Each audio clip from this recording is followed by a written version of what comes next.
நான் எந்த காரியம் செய்தாலும் அந்த காரியத்தில் ஒரு முன்னேற்றத்தை பார்க்க முடியவில்லை. எந்த காரியம் செய்தாலும், எந்த பிஸ்னஸ் செய்தாலும், எந்த தொழில் செய்தாலும் அது தடையாகவே காணப்படுகிறது. எப்பொழுது அந்த தடை மாறும் என்று சொல்லி தெரியவில்லையே.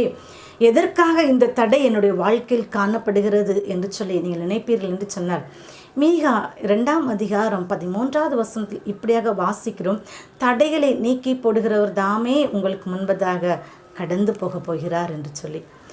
பிரியமான கர்த்தருடைய பிள்ளைகளே, தடைகளை நீக்கி போடுகிறவர் உங்களுடைய வாழ்க்கையிலே காணப்படுகிறதான தடைகளை என் தேவன் நீக்க போகிறார். இத்தனை வருஷமாய் ஒரு வாழ்க்கையில் ஒரு முன்னேற்றத்தை பார்க்க முடியாதபடிக்கு எது தடையாக இருந்ததோ அந்த தடையை என் தேவன் மாற்றி உங்களுக்கு வெற்றியை தரப்போகிறார். இத்தனை வருஷமாய் உங்களுடைய வாழ்க்கையிலே நீங்கள் அநேக காரியங்களை நினைத்து குழம்பி கொண்டு இருந்தீர்கள். ஏன் தடையாக காணப்படுகிறது, எதற்கு இந்த தடை, இது எப்பொழுது மாறும் என்று சொல்லி பல விதமான கேள்விகளோடு நீங்கள் கடந்து வந்திருக்கலாம்.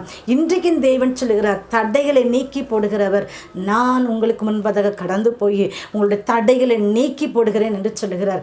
அவரை நோக்கி நீங்கள் பார்க்கும்போது நிச்சயமாகவே உங்களுடைய வாழ்க்கையிலே காணப்படுகிற, உங்கள் குடும்ப வாழ்க்கையிலே காணப்படுகிற, உங்கள் பிஸ்னஸ்களை காணப்படுகிற எல்லா தடைகளையும் என் தேவன் மாற்றுவார். வெற்றியை தருகிற தேவன் தாமே உங்களுக்கு முன்பதாக கடந்து போகிறவராக இருக்கிறார்.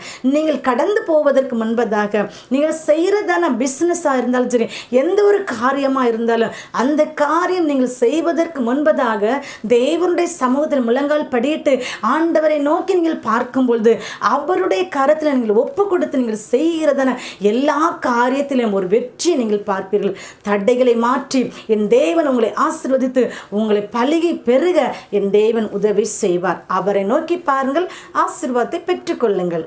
God bless you.